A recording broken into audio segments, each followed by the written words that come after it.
Hello everyone, my name is Tuấn Anh. I'm a student at Hanoi University of Industry. Today I will tell you about my plan and intention after graduation. After graduation, I am going to become an automotive engineer. I plan to work at a factory or a company that design auto in a big city like Hanoi or Ho Chi Minh City. Because I like car, I want to design a car and work in a big city. Their place offer more job opportunity. To get such job, I need to try to learn and gain experience.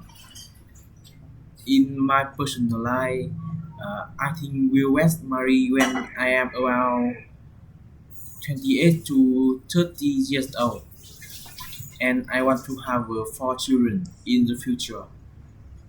Um, I want to have a happy family. That's all. Thanks for watching.